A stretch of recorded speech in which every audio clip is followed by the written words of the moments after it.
So we attended our first DjangoCon US in last year in 2023. It was also in Durham, North Carolina.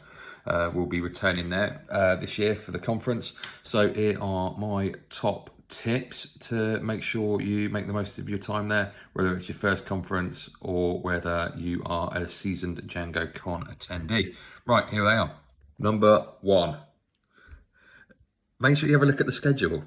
It's up online. It's already there. You can see the talks, who's speaking, when they're speaking, when the breaks are, everything like that. Can I just turn my camera around? If you're attending the tutorials, they start on Sunday the 22nd. But then if you look at day one, Monday, 23rd of September, make sure you get in early for the breakfast. Get to meet people before the conference itself starts. Registration is open from 7:30, and then the orientation starts at 8:30, as well as the opening remarks. Don't miss those. So we're not staying at the hotel, but I know lots of people are. Pretty much last year on the Sunday, which was like the day of arrival, as everyone was checking in and also registering and doing early check-in for the conference, lots of people milling around, catching up. Again, a bit like the lunch halls during the conference itself. Make sure that if you're around on Sunday, don't just hide in your room. Get down there, meet people, and just ask where people travel from. Conversation starters are really easy there because everyone's excited. Check plans for the evening. Check again, what talk are you looking forward to? These sort of things. Meet people there. There's a possibility of like a pre-conference social event on the Sunday night. Sunday is going to be really good for people arriving, checking into the hotel, staying in the city, exploring. Lots of excitement on the eve of a DjangoCon. Every time we go, people just want to get in and start socialising. So if there is a Django social or a conference organised social, or just get yourself into the Slack channel and find out what's going on. But the social on the eve of the conference is great to meet people who you'll bump into all week. On the subject of the breakfast, it was really good last year. Real nice mix. I'm not sure whether it's like specifically local North Carolina cuisine, but it was a really good little breakfast. My tip with that would make sure you get there. It starts on the first day at 7:30 to 8:30. Get in, see who's there. People will be the same as you, having either just arrived the night before, might not know anybody. Get in, get yourself some food, coffee probably. It's an early start. Get your registration done. Head down for the ballroom for breakfast, and then get yourself a seat for the first orientation talk. These are two things I recommend you try to put into your calendar every day. Lightning talks, 12 till 12:50, great fun, lots of laughs, lots of people just giving 5-minute chats about something they're working on. Some of them want to bring to your attention. Really worthwhile. 12 o'clock every day. Every day following that is the lunch break. I've got some extra tips on that one.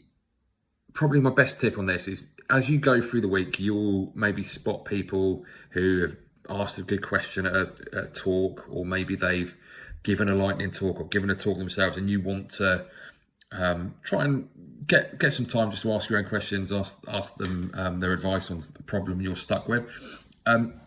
Lunch breaks are a great time to do this. My advice is don't be the first person in the queue waiting for lunch to start. Don't get there at 12:50 on the dot. Try to get in about midway through the session. That way, lots of the tables will already have people sitting at them, and you'll be able to just sort of scan the room as you're queuing up for the buffet, have a look around, see who's on what table, who you sort of earmarked or like identified as somebody that you'd like to go and have a chat with. Go and invite yourself to sit at their table. Nobody will say, no, sorry, this is a closed circle. No, this is a private conversation. Everyone is so accommodating and nice and great to spend time with. Go and introduce yourself. This is the whole point of the conference. It's a lot of fun. Meet new people, sit down, have a chat. Expand your network. What to do in your evenings. Now, last year, the conference venue was located, well, it still is, it's located very close to the town centre. Lots of nice restaurants, bars, probably Slack channel is a good place to just put a message if there's somewhere you want to try, put a note out, see who wants to join you. There's also likely to be some like groups going out and doing things together. Again, most people are likely to welcome you into their group. DjangoCon US 2020 Slack channel. You can see all these conversations and channels and stuff that are going on. There are outings, there are general chats where people are planning to meet up outside of hours of the conference, but also sharing things in the weeks before and after. Well worth doing. I'm fairly sure that an invite goes out once you've registered with your ticket, but I'm still in it from last year, so you'll have to just double check or ask the question on that one. Another point about the lunch is they catered for every type of food requirements, whether it's dietary, vegan, whatever, allergies. Just make sure you've filled out that part on the form for your ticket, and then you double check as you go into the lunchroom as to where the relevant food is for you. If, like me, you have no allergies, just get yourself to the queue for the buffet. There was a real nice mix up every day. We spent what must have been, well, every night trying to find the best buffalo wings in Durham. Liam is obsessed, and every time we're away, he wants to find the best ones he can. We didn't find buffalo wings this time. Well, we did, but that was from Whole Foods. Last time we were there, we ended up going to a bar. What was it called? I'll double check that. But they made these really nice crisp chicken crispers. They're nice, hot, good hot sauce. Just no bones, so I was quite happy. There you go. This is it. Queenie's.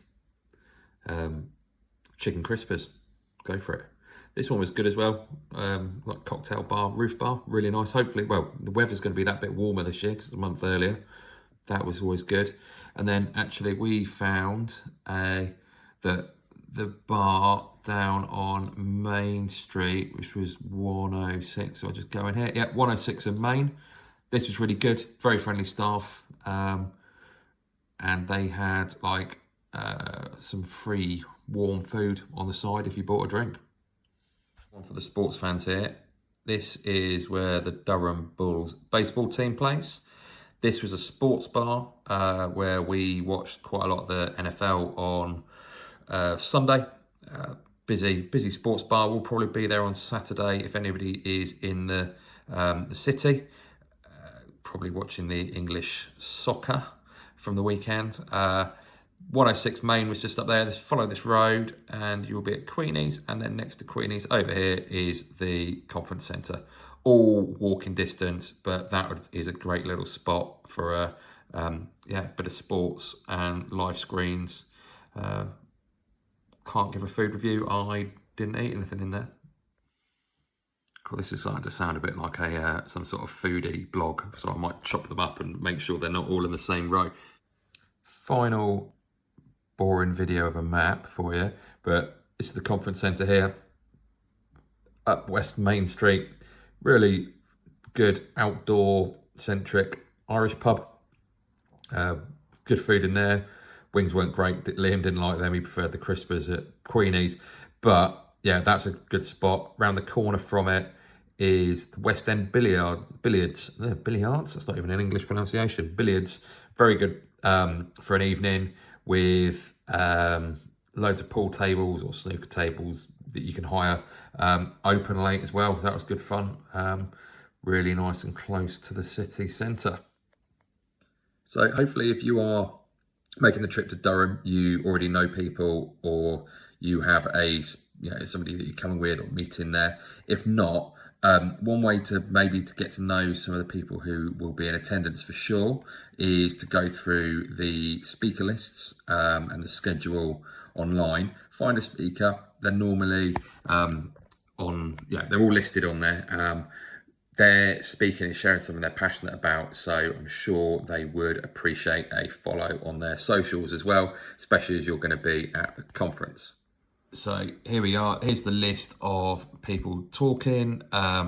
Let's have a look, see if it links. If we click on this talk, this is a talk by Karen, who is a local. And yeah, here we go. On the presented by the speaker profile, you can see a link there to X, or Twitter if you still call it that, and on Mastodon. So very easily click on here and then go and give yourself, oh, I didn't know I wasn't following Karen. Here we go. I will give Karen a follow. There we are. Don't just drop somebody a blind follow or a connection. Maybe put a little note so you're looking forward to their talk. Again, a lot of the communication around DjangoCon has gone out. So you should be able to see who you want to follow on whatever channels there are. But yeah, do that and see, yeah, just say a little hello. I'm looking forward to your talk. Now, probably the final piece of advice would be the hallway track. I think the hallway, obviously it's where the sponsors set up and are there all week. Quite often all the stalls are manned and people, have people working on them all throughout to answer any questions. But they are really, really busy on the first morning. But through the rest of the conference, things get a lot quieter and people have got a lot more time to talk. Obviously, we'll be there giving CV advice, career advice, registering people who are starting job searches, or if people are looking to hire, we can look at those as well. But the hallway itself is a great place to go and chat to people between talks. There are breaks, coffee breaks throughout the day, one mid-morning, one in the afternoon, where you'll be able to get refreshments, but also get yourself through the hallway, meeting people, chatting again. It's these parts of the day where you'll probably find, or just have those extra conversations, like how check in, see how people are getting on, what talks have they seen, what have they enjoyed, that sort of stuff. Coffee breaks, morning. It is also worth saying the conference can be completely draining, especially if you're used to working in your own home office and not around people quite so much. Make sure you take some time for yourself. There's some nice walks you can do out around the city. Again, you can do those on your own, or you can go. I think the hotel's got a gym if you're staying there. There's time. Just make sure you look after yourself too. I know every time we go to a conference, by the end of it, I'm just exhausted and drained and just want to go to bed for 2 days. So yeah, look after yourself, but enjoy it at the same time. It's once a year. Well, I hope that's helpful. See you in Durham. Hopefully the reflection in my phone on my glasses isn't too annoying, but I can't see if I take them off. But anyway, hopefully see you there.